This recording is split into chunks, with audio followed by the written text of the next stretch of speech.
ঘৰৰ পৰিস্থিতি আৰু আৰ্থিক সমস্যাত নিজৰ সহায়ৰ হাত থাকক ভাবিয়ে মাত্ৰ 10 বছৰ বয়সতে নিউজ পেপাৰ বিক্ৰী কৰা ল'ৰাটো পাছত গৈ ভাৰতৰ ৰাষ্ট্ৰপতি বনিছিলে।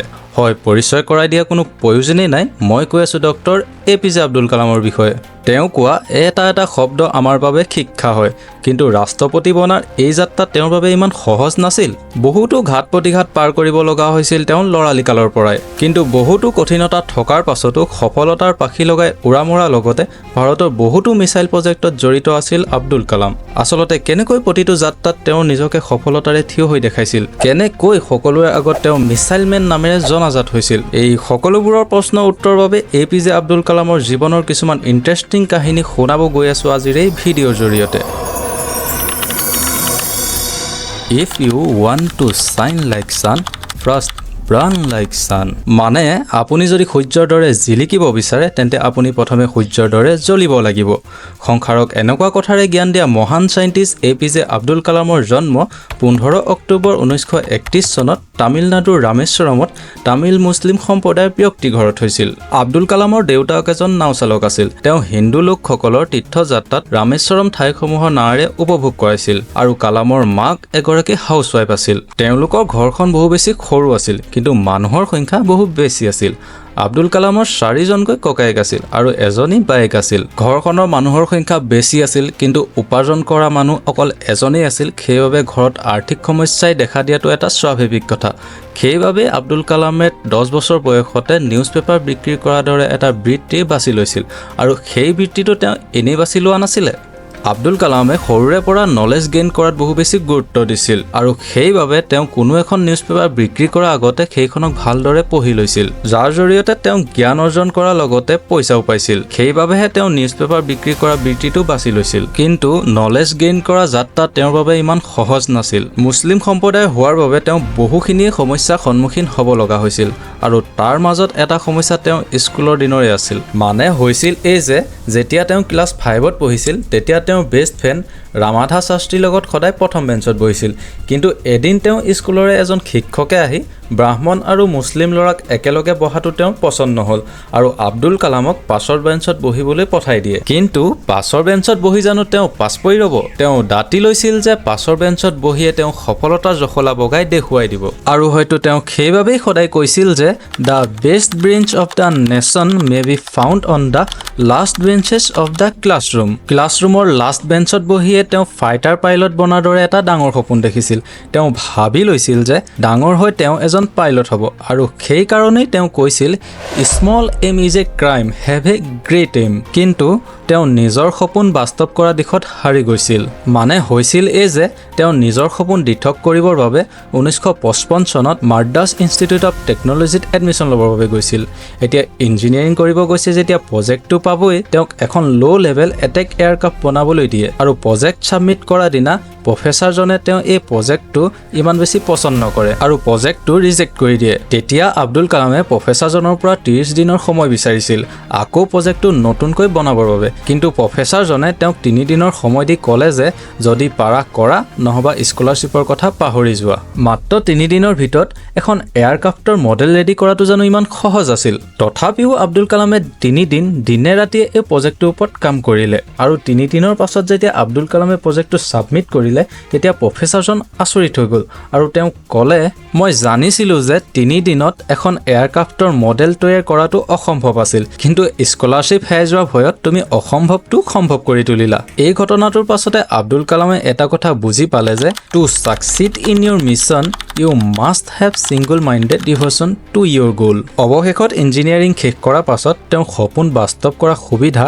এটা ইণ্টাৰভিউৰ জৰিয়তে আহিছিল, যিটো আছিল ইণ্ডিয়ান এয়াৰফ'ৰ্চ অফ ডেৰাডুনৰ ইণ্টাৰভিউ। কিন্তু তেওঁৰ এই সপোনো আধৰুৱা হৈ ৰ'ল, কাৰণ ইণ্ডিয়ান এয়াৰফ'ৰ্চ ইণ্টাৰভিউত 25 জনৰ ভিতৰত মাত্ৰ 8 জনকহে চিলেক্ট কৰা হৈছিল, আৰু আব্দুল কালাম কেই নম্বৰত আছিল জানেনে? 9th। মাত্ৰ এটা পজিশ্যনৰ কাৰণে তেওঁ সপোন হৈ ৰ'ল। তেওঁ জীৱনৰ ইমান এটা ডাঙৰ সপোন ভাগি গ'ল যদিও তেওঁ কিন্তু কেতিয়াও ভাগি নপৰিল। ইণ্ডিয়ান এয়াৰফ'ৰ্চত চিলেকশ্যন নোহোৱাৰ পাছত তেওঁ 1958 চনত ডিফেন্স ৰিচাৰ্চ এণ্ড ডেভেলপমেণ্ট অৰ্গেনাইজেশ্যনত জইন কৰে।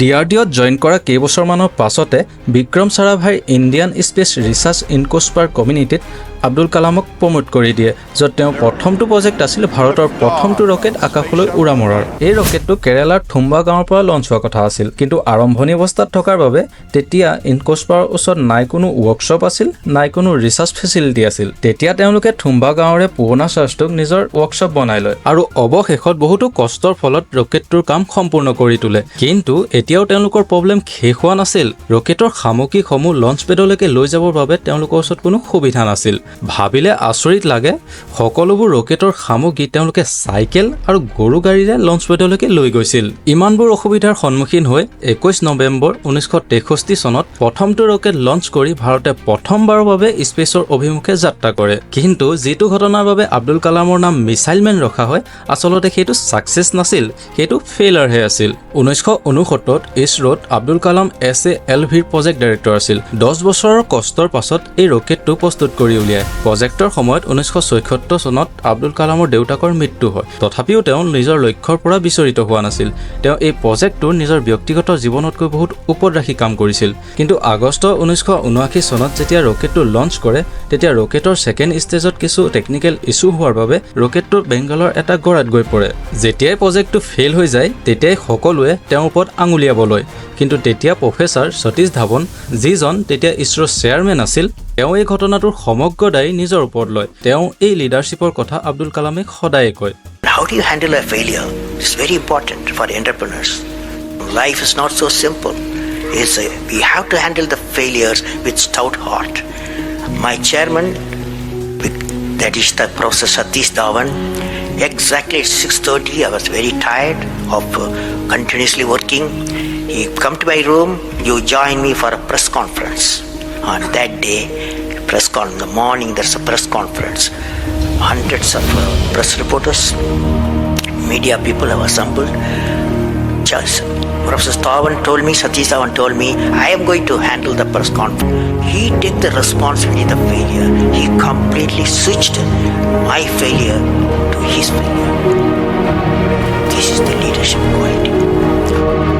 লিডাৰজনৰ এই শিক্ষাই আব্দুল কালামে হাতত লৈ ফেইলাৰ মাত্ৰ এবছৰৰ পাছতে নতুন স্যাটেলাইট SLV-III প্ৰজেক্টৰ কাম আৰম্ভ কৰি দিয়ে আৰু 18 জুলাই 1980 চনত SLV-III প্ৰজেক্টৰ আণ্ডাৰত ৰোহিণী 1 স্যাটেলাইট লঞ্চ কৰে এই মিছনটোৰ পাছতে তেওঁ ভাৰতৰ প্ৰথম ইণ্টাৰমিডিয়েট ৰেঞ্জ বেলিষ্টিক মিছাইল অগ্নি পৃথিৱীৰ দৰে বহুতো প্ৰজেক্ট সাকসেছফুলি লঞ্চ কৰে যাৰ বাবে তেওঁক 1981 চনত পদ্মভূষণ আৰু 1990 চনত পদ্মবিভূষণ এনে ধৰণৰ পুৰস্কাৰে সন্মান দিয়া হয় আৰু যিটো কাৰণত তেওঁ 1997 চনত ভাৰত ৰত্ন উপাধিৰে সন্মান জনোৱা হয় তাৰ কাৰণ আছিল পখৰণ-2 মিছনটো আছিল নিউক্লিয়াৰ বম টেষ্টিং যেটো সাকসেছফুল হৈছিল আৰু এই প্ৰজেক্টৰ চিফ কোঅৰ্ডিনেটৰ আছিল A.P.J Abdul Kalam যিজনে জাপান আৰু USAৰ ৱাৰ্নিঙৰ পাছতো নিউক্লিয়াৰ বমৰ টেষ্টিং কৰিছিল আৰু এইজনে মহান সাইন্টিষ্ট যিজনে পাছত গৈ ভাৰতৰ ৰাষ্ট্ৰপতি হৈছিল এই মহান ব্যক্তিজনৰ পৰা আমি সকলোৱে এটা কথা শিকিব লাগে যে জীৱনত হৰা জিকাটোতো হৈয়ে থাকিব কিন্তু নিজৰ লক্ষ্যত স্থিৰ হৈ থকাটোহে আচল কথা আজিৰ এই ভিডিঅটো ইমানলৈকে আছিল যদি ভিডিঅটো চাই ভাল পালে তেন্তে শেয়াৰ এটা কৰি দিব লগতে আমাৰ চেনেলটো সাবস্ক্ৰাইব কৰি দিবলৈ নাপাহৰিব আজিলৈ আহিছো জয় অসম